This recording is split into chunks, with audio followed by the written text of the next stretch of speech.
what a difference that makes when we feel that connection, and how it changes the way in which we can navigate. My voice can't show me the way. Hello and welcome to our next episode of Dandelion Stories Becoming the Bard.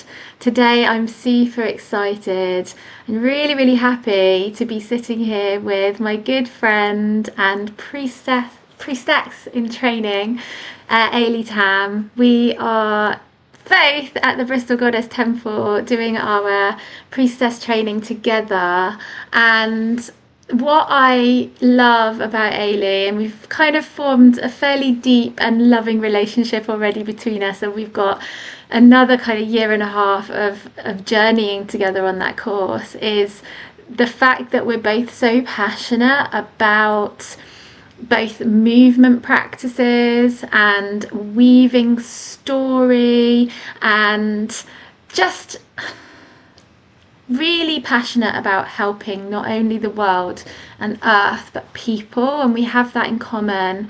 And I've just noticed someone coming to my door. That's not ideal. Oh, they don't want me there. That's good.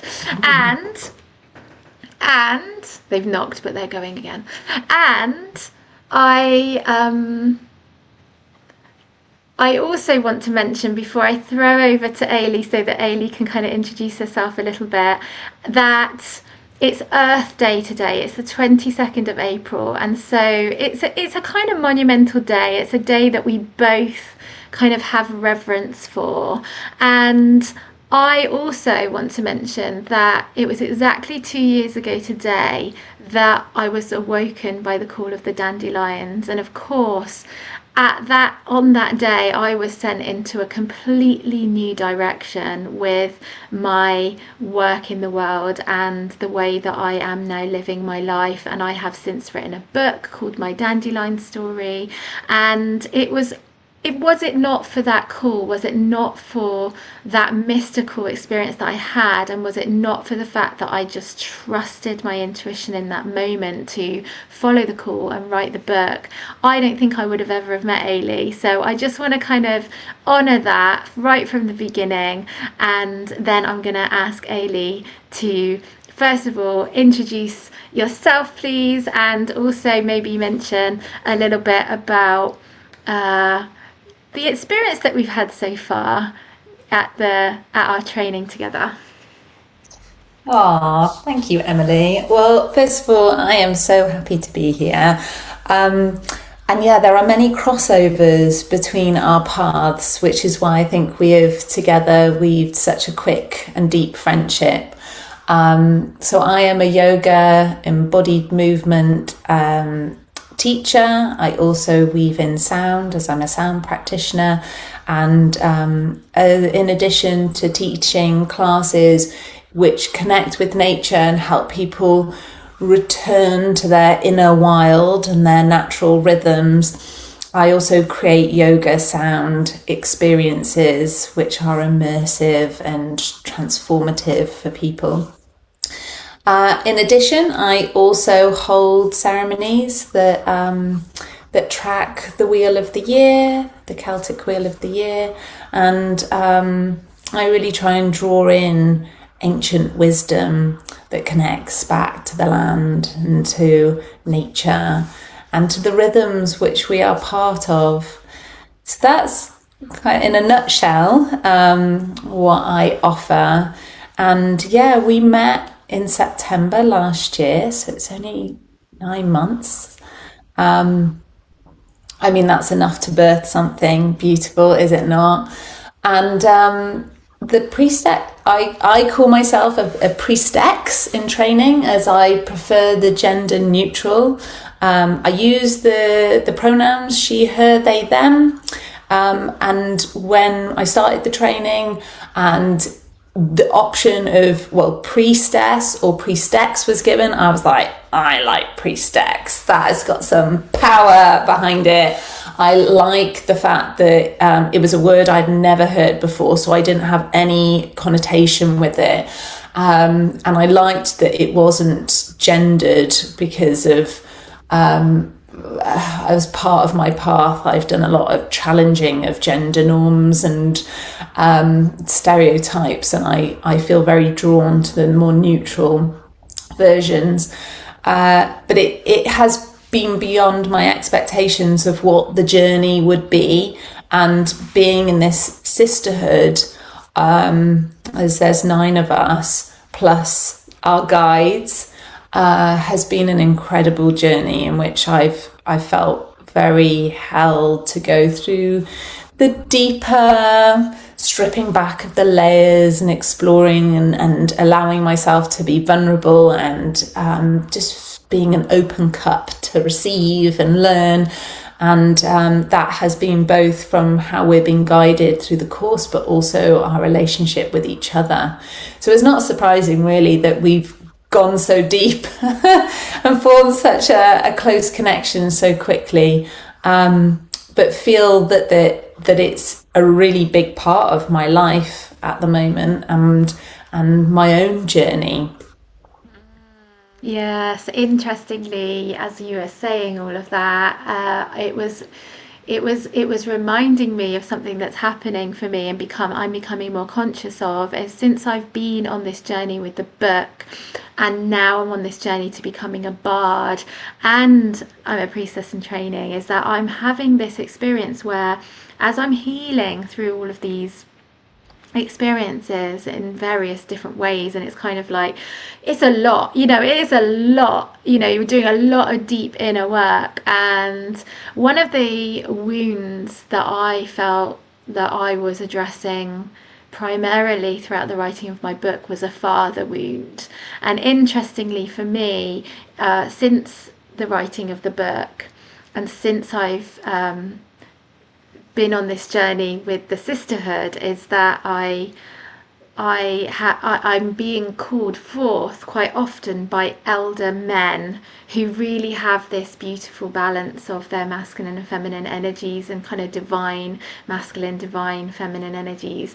And so it's lovely to kind of have this presence of kind of elder wisdom from the kind of more male aspect, and then to have a sisterhood that I get to also go and be in relationship with, and do a lot of extra healing and really kind of much more, I would say, intimate work with.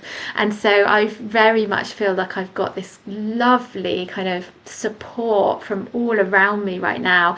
And also, the reason why I invited you to come and speak with me on the Becoming the Bard podcast is because, as a movement teacher myself for 15 years, before I started writing the book and before I became an author and an artist, I was very called to leading through sharing not only movement but my voice. And I feel like a lot of movement practitioners are very called to share not only their voice, but you mentioned sound as well, being a sound practitioner. And that's obviously all about vibration and resonance, and that kind of way that we can be very much moved on a kind of spiritual, emotional, physical level through sound in general. And so the other thing is that when I meet other bards, there is this kind of sense of really wanting to share for the good of humanity. And I can very much see that you are really weaving a lot of those threads into your work with, I come to your yoga sessions, and there's a lot of storytelling involved in those yoga sessions. So I want to kind of throw it back to you and ask you, how did that come about first and foremost, and explain a little bit about how you do that? Yeah, I think that the yoga teacher training really brought a lot of this up of what was our authentic self, and connecting to our voice in teaching and leading a practice. And so we did some reflection on this, and we talked during the training quite a lot about tone and about descriptions, or about the way in which we lead into things, and just having an awareness that our voice was such an important way in which we connect to people. But it was only when I actually started teaching and doing this not only repeatedly, and it wasn't just about how I share my voice, but it was what I was talking about. And I realized for me to authentically connect to spirit, because that yoga is about the unity between body, mind, and spirit. For me to connect to spirit, that meant connecting to nature. That was what I felt most kind of comfortable with, but in a way that is part of my journey. And I realized quite quickly that the type of yoga I'd be sharing was going to link back to nature. And so at the early stages, I used to have my sankalpa, my intention, and I worked through quite a different, various themes in the first year, but it was all linking back to this concept of sharing yoga, planting trees. That was like my original intention for Yoga Rewild, that I would donate from every class to tree planting, and that by the very act of us coming together, we were giving back to Mother Earth. And then I started weaving in what was happening in nature, what's happening in the seasons.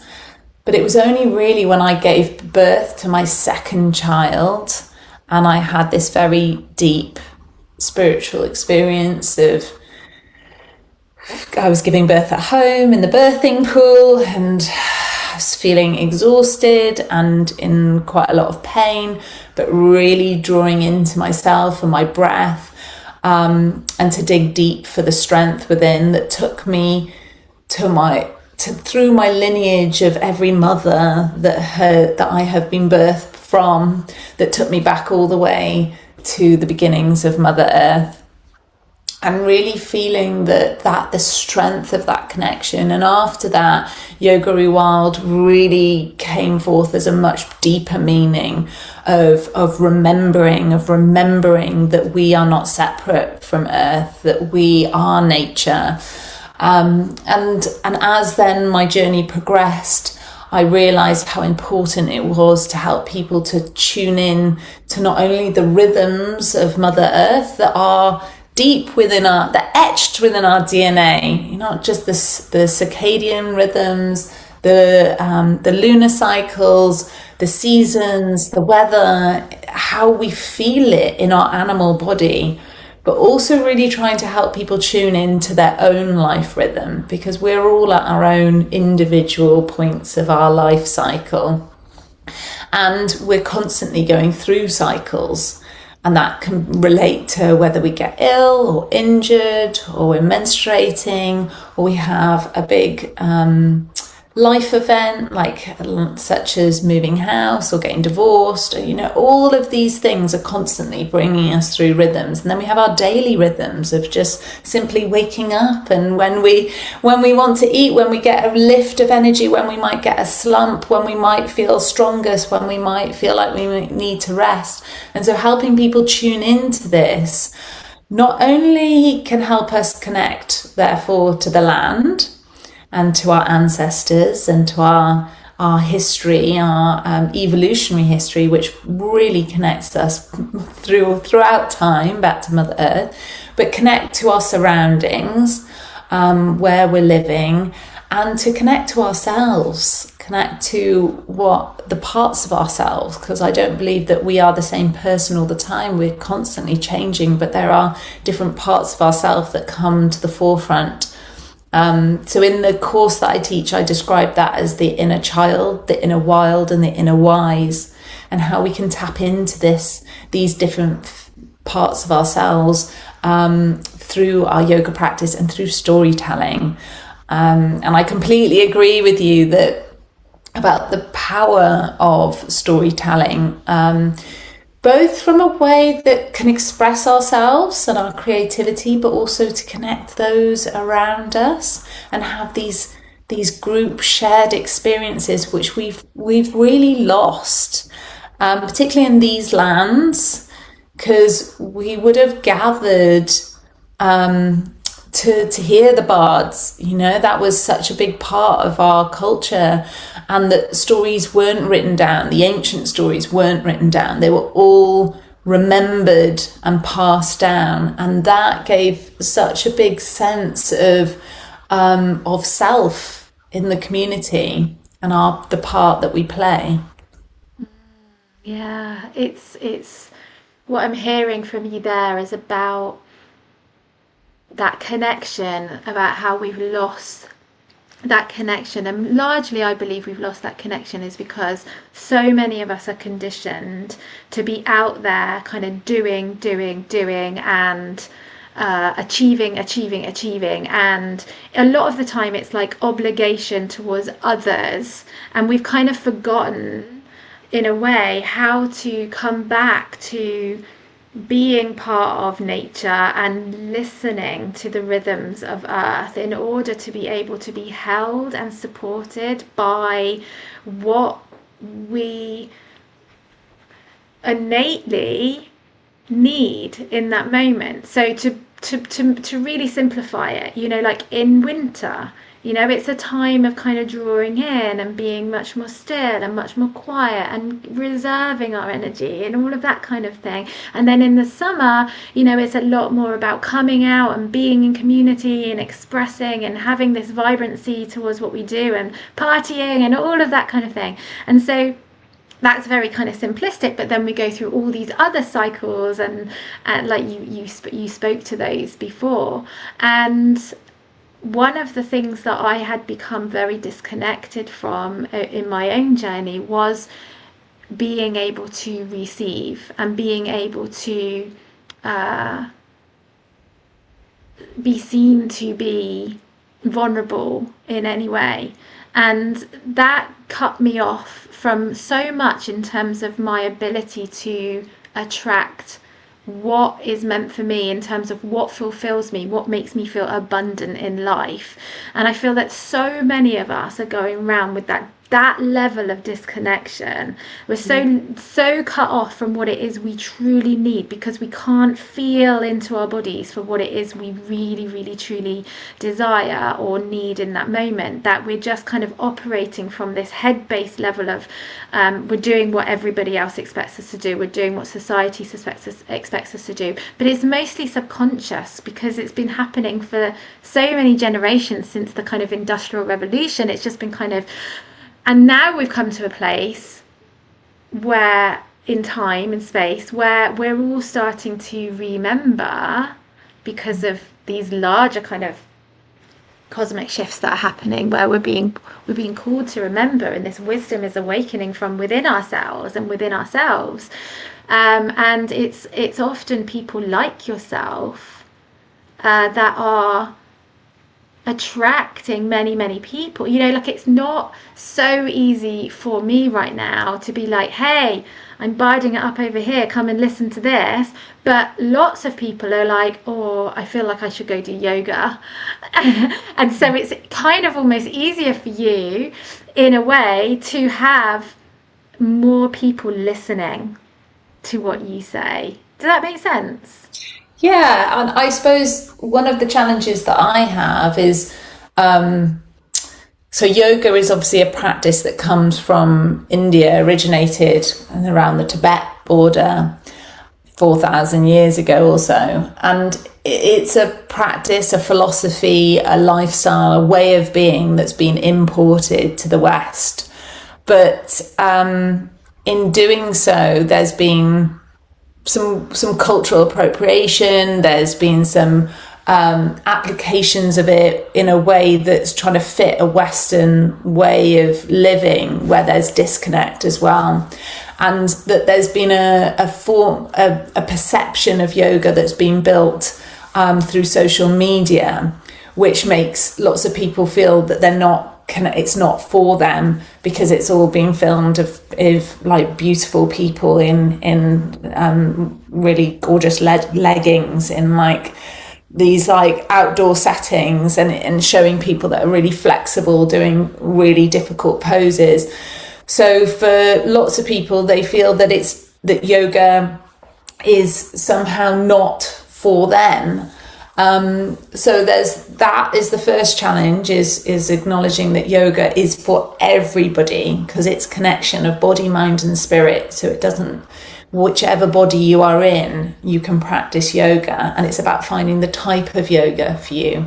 The other thing is that the type of yoga that's been imported, there's either has been very structured and a very specific way of practicing, which has come from lineages of being male dominated, which isn't recognizing that we are cyclical beings, particularly as women who have menstrual cycles and then go through menopause. And so the type of yoga that we need to practice needs to constantly adapt to meet us where we are. And then you add in another layer, which is the type of yoga that we're practicing and that we might need living in these lands where we have such drastic seasons, being on a temperate island in the northern hemisphere is going to be different to the type of yoga that people might need in a warm, hot, arid climate. But also the modern kind of pressures of living in these lands. And I think people are drawn to yoga, they're drawn to other spiritual practices as well, because we've lost a lot of what we had.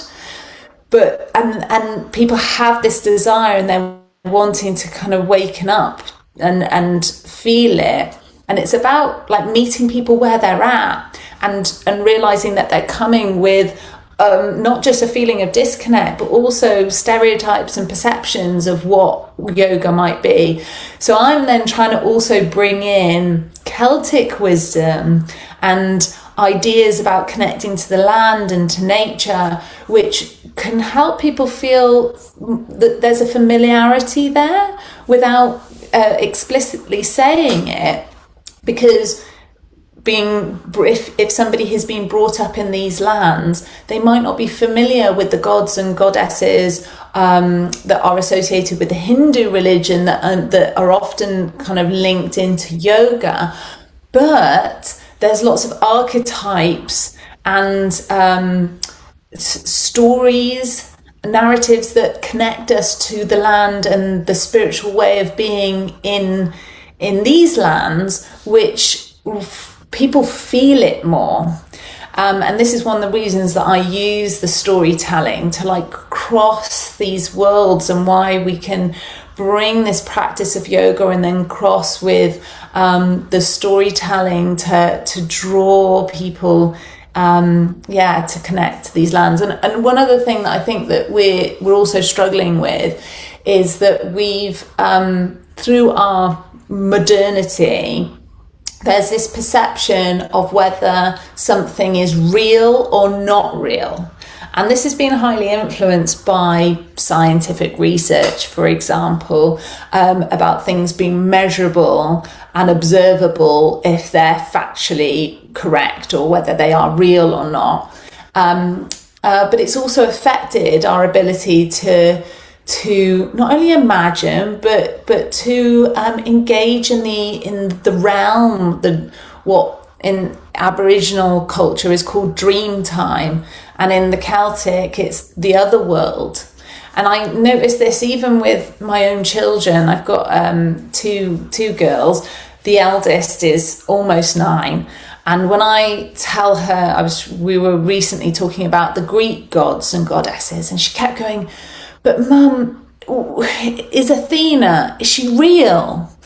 Is she real?" And I was like, it's not about it being real or not. You have to understand that this is a myth, and the importance of a myth is that it connects us collectively to connect with this archetype and with these symbols and with this realm which we're going into.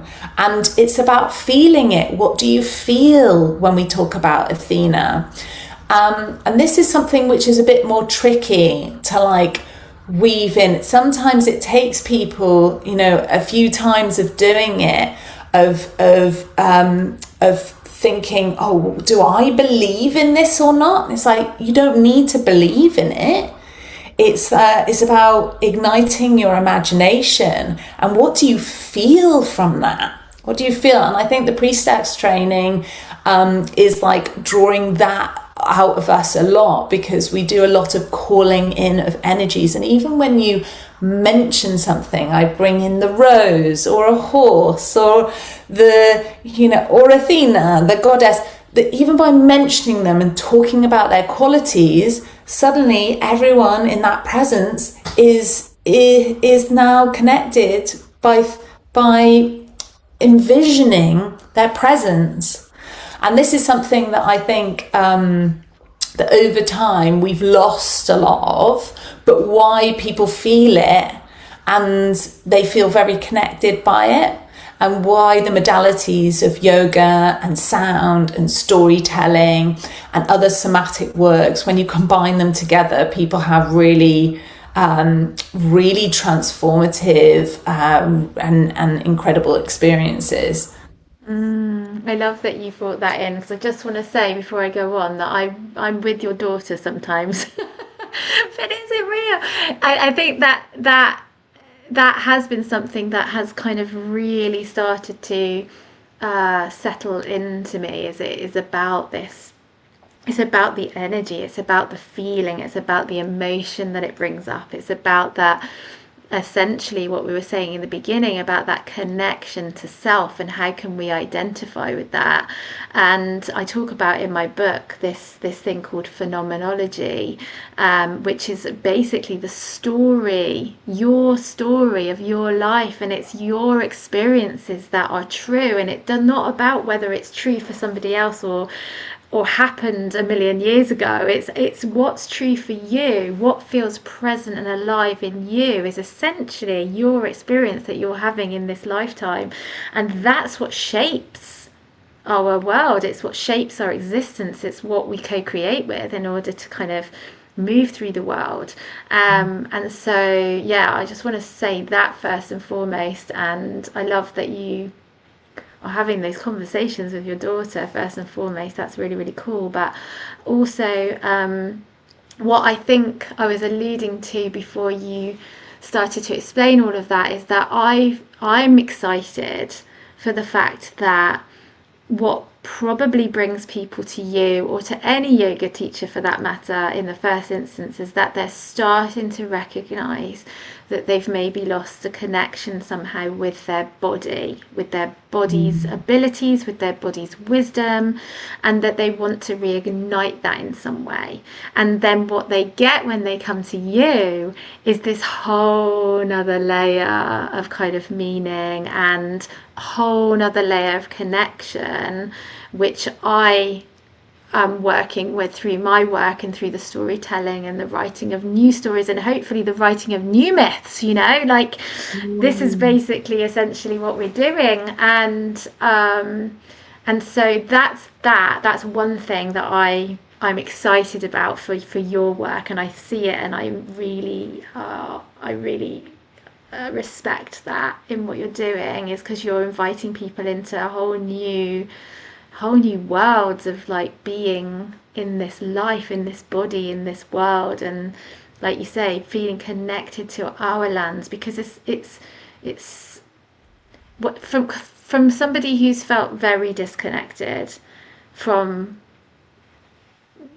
my home, to now feeling like I'm in exactly the right place. I'm home. This is where I'm meant to be right now, and that's just so grounding.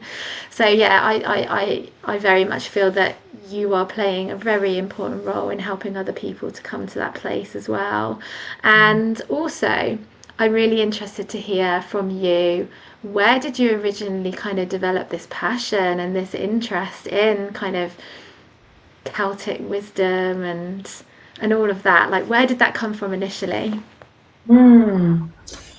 Well, I think in my exploration of connecting with spirit, it encouraged me to go deeper into my Celtic roots. I am, whilst I might not sound it, I'm half Welsh, half Scottish, and I grew up between the two. I lived predominantly in Wales, but my mother is from Scotland, and I spent a lot of time up there. And I feel very connected to the land up there. So that's always been something throughout my childhood. It's the place in Scotland where I feel most wild as a child, because I grew up in the city in Cardiff, but when we went up to Scotland, we were on the farm and we were in the woods and on the beach, because that's where all my relatives still live. And there's just this feeling that I have when I'm there, which is to be in the darkness and to really grieve. I feel like I really grieve when I'm up there. I feel a sense of returning home, as that my kind of ancestors are, because it's much more difficult on my Welsh side because people moved off the land, and even tracking down who my relatives are beyond kind of the immediate family tree, whereas in Scotland I know my 4th, 5th cousins because people keep returning to the land. So it's really quite a special place, and that I've kind of grown up knowing that I have those roots.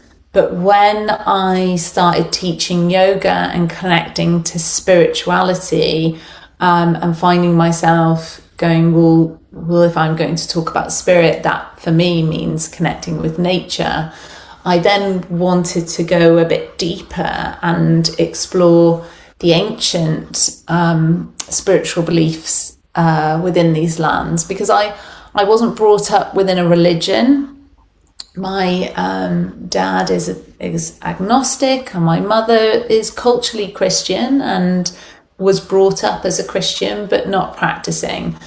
So I was never forced to go to church or christened or any of that. They wanted me to make my own decisions about religion. So I felt very actually not like atheist, I would say, until I started exploring more deep. I knew through yoga, which I started when I was in my early 20s, so 20 years ago, that this was something I was longing for and that I was missing in my life.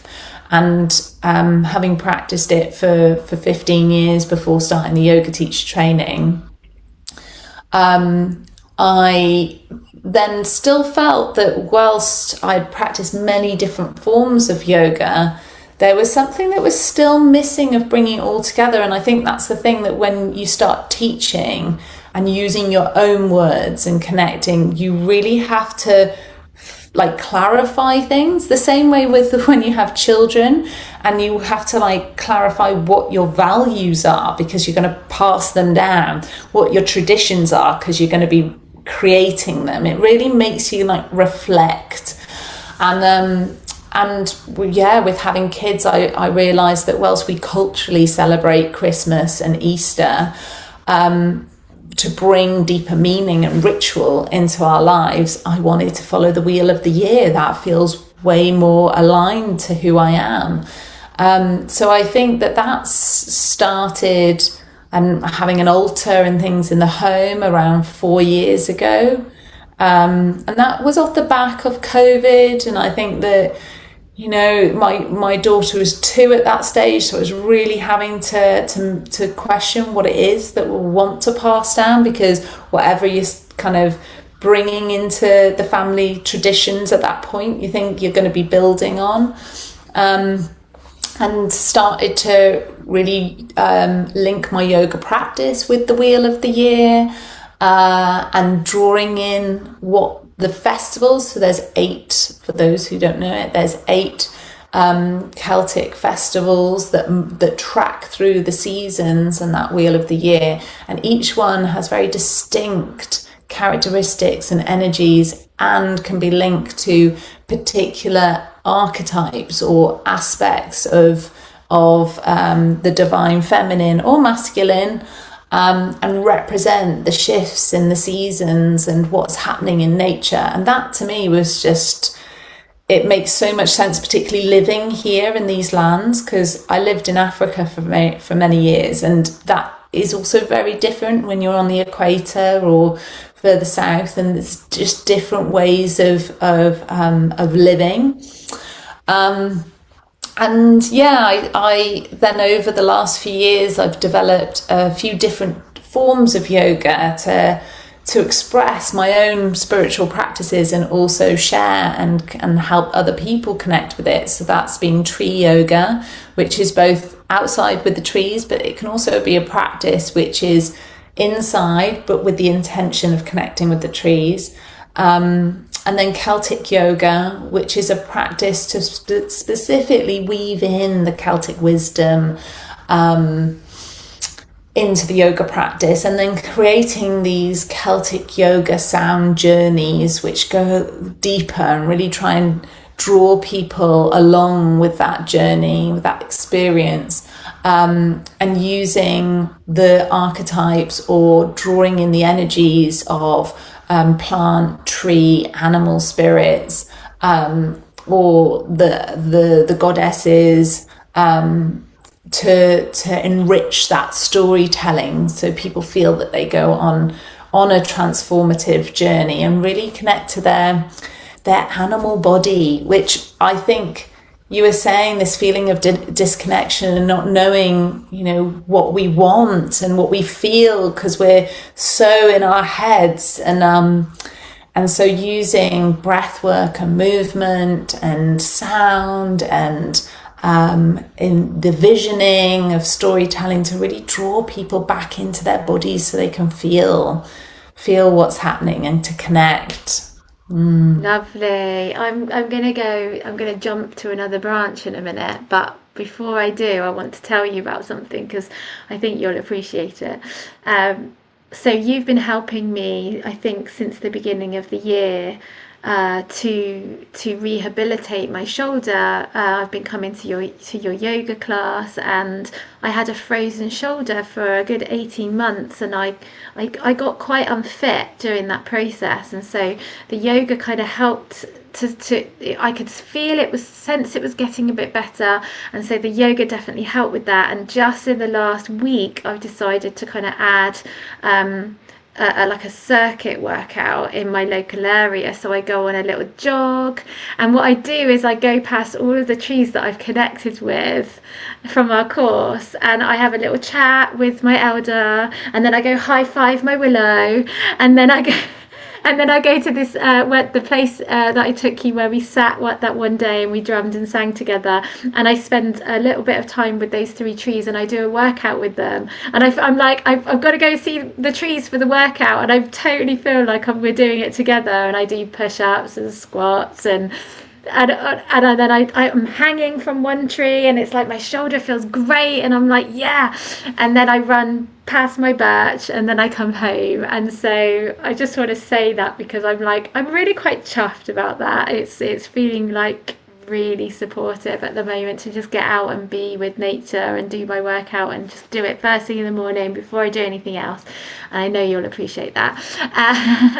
I just want to say how much it's changed the landscape around you to vision the trees as being animate, because that's part of connecting to our ancestors, the way that they saw the world. And part of what we've lost is to not see the world around us as being animate, which means to be full of breath, and just what a difference that makes when we feel that connection, and how it changes the way in which we can navigate. And that leads on to me talking about the fact that I'm now writing a second book, which is a novel, a mystical musical adventure for children and inner children, and I'm totally living in my imagination. I'm living in that connection with everything having consciousness, and everything being able to communicate with us, and so I'm loving that. And one of the things that I'm really passionate about in my work, in all of the books that I write, the songs that I write, is to help people to kind of come back home to their own sense of heart-led creativity, and this concept of Arwen and the divine inspiration. And we were chatting on WhatsApp between ourselves yesterday about the fact that when I go on a sound journey, when I go for a sound healing, some people call it sound healing, but a sound journey, I get very activated, and I have lots of visions, and I feel like my creativity is really awoken. So I want to kind of ask you to speak to that and why you think that's happening, because that would be really interesting conversation right now for me.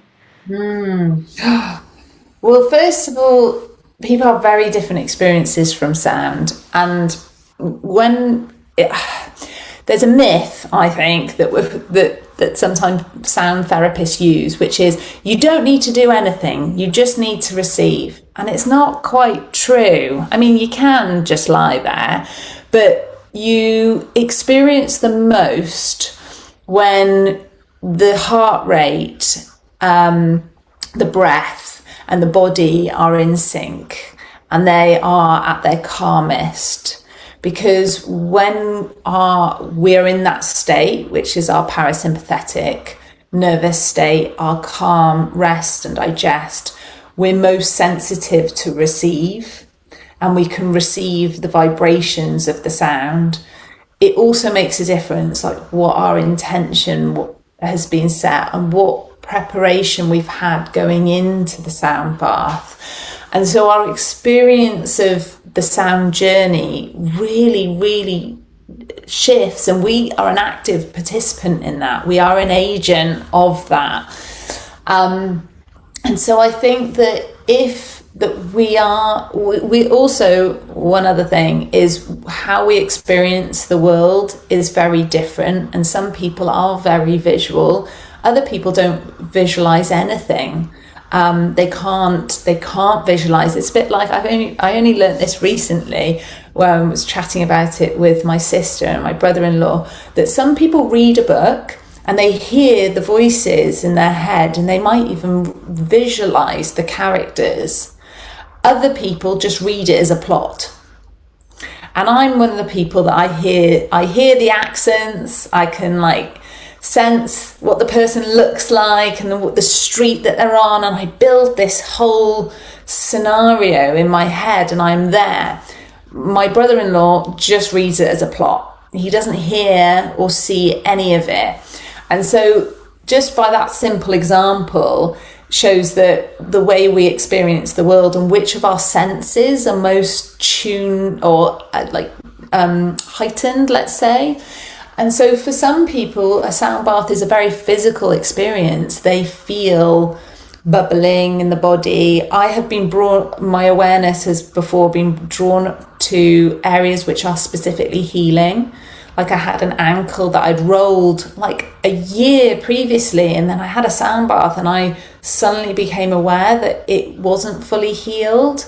And I've also had that with drawing awareness to areas which feel tight, because if the vibrations are moving through the body and they get blocked at certain areas where we've got blockages, we've got tension building, then we can feel a build up of pressure or even shifts moving in that area. So people can have experiences of building up and then releasing and expansion and movement. And for other people, they can have thoughts coming in and out, which can be useful in itself of what is coming in. But sometimes it's like a sifting through of what you need to clear out, or what is actually on your mind, what you need to draw attention to. And then those ripple effects can suddenly create space for new connections to be made, new insights. And for other people, they journey even further. They go into other realms, or they meet spirit guides. They get taken on a journey to meet an ancestor or somebody that, whether they're in this life or another life, and it creates space for that to all happen. And sometimes it's just a feeling or an emotion that bubbles up, a sudden realization, particularly for I've I see this a lot with new mothers, like a mother who has recently had a child, whether it's their first, second, or subsequent, that a sound bath, and particularly after some yoga, which has drawn them into their body, which they've probably been very disconnected from because they've been doing all the caregiving work, they suddenly get this space and all these things come up where they realize that they've been so busy, they can feel how much they're holding, they might suddenly feel emotion that they haven't even been able to connect with, all the space for new ideas to come through, a realization of, oh my gosh, this is what I need to do, this is what means something for me. And I think it's a reminder of just like how busy we make ourselves and how little active rest we give ourselves space for. And that active rest really requires drawing oneself down into a relaxation. So allowing the heart rate to drop, allowing adrenaline to come down, because we can be so pumped with it when we're trying to like get stuff done and feeling stressed and under pressure and feeling like we need to be productive all the time. And being able to be in a situation where we feel held and we truly feel held, which again, particularly for women who often are doing the holding, we don't give ourselves enough time to receive and to be held back. And so you create space for all those things, and people can have really incredible experiences that can be honestly life-changing, life-affirming, life-changing, transforming, and help people just feel that return to themselves. Yeah, I mean, we haven't gone down the road of talking about the importance of breath work, but again, like just something as simple as that, creating space just to be with your breath, it gives you a moment to really sense into your heart and the messages from your heart, the messages from your gut, and actually from a more regulated place than we do when we're just operating in kind of like firefighting of all the things that have to happen in the world, in our own lives, and that's when we can start to connect to spirit. We can start to connect to that soul, our soul connection, and if people haven't given themselves the opportunity to experience that before, I can totally see how we're all walking around fully disconnected from that. And so yoga and sound, and it mightn't be that for you, it might be something completely different, it might just be going for a walk in nature, whatever it might be. Giving yourself space for that connection to self, for that connection with nature, connection to body, connection with breath. This is where the creative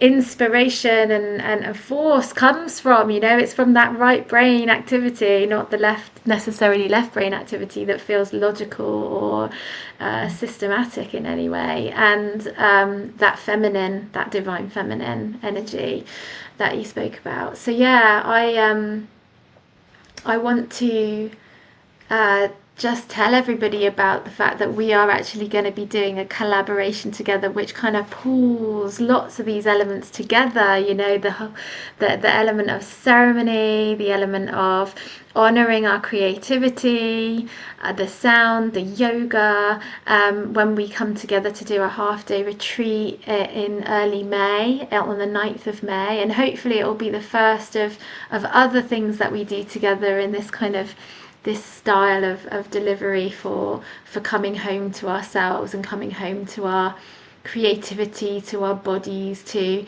just really nurturing ourselves at that soul level. And so I'm really excited for that, Ailie. Thank you so much for agreeing to come and support on that, and I'm looking forward to working with you, but also other people in your community as well, in your yoga community. And yeah, maybe just tell us I'll put links in the comments for anyone who's looking to kind of come along and do that. There's currently a few tickets left, so this is gonna air next week. That might be the case, it might not, but please do get in contact to see if that sounds good. It's going to be on 5 Acre Farm in Backwell, and there's also going to be some sauna time as well, some wild sauna time. So yeah, it's really going to be a lovely event. And tell us about other things you've got going on, Ailie, like coming up, that people could potentially get involved with, and where people can come and find you and learn from you. Well, they can find me online, Yoga Rewild, as my website and my Instagram. I offer weekly classes and also one-to-ones for anyone who wants to go deeper in whether it's a one-off or over a program of time, which can combine yoga, somatic techniques, Indian head massage and sound therapy. And then I'm also offering an online course, an in-person course. I'm hoping to get it online, but it's not quite there yet. I've already run it once and had really wonderful feedback. It's called the Yoga Rewild Cycle, and it's a 4-week course, 2 hours a week on a Wednesday, that's going to be across the whole month of June in St George. And the aim of the course is to support people to build a home yoga practice which is aligned to their life rhythm. And so over the 4 weeks we follow a framework which I've designed, which moves through the different seasons, and it has key yoga poses for each season or each phase of what could be the lunar cycle or the menstrual cycle, the energy cycle. And this is to inspire people to build a yoga practice which tunes in on a daily basis to what they need and where their yoga can meet them. So either to enhance and build energy, or maybe it's to descend energy back down to calm the nervous system. And over time, this practice can also evolve, and it involves creative expression, but there's enough structure there to overcome that feeling of I don't know what to do. So I'm teaching that in June. I'm teaching at loads of festivals and yoga camps over the summer, and I also help to create the perfect immersive experience for people. So whether they want to do that with colleagues or for a hen do, or a special occasion where they would like a yoga sound experience, and whether that's indoor or outdoor in the woods or on the farm like we're doing.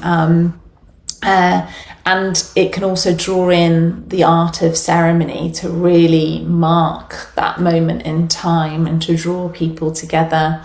So yeah, that's what I am offering at the moment, but I'm also always interested in connecting with people to collaborate.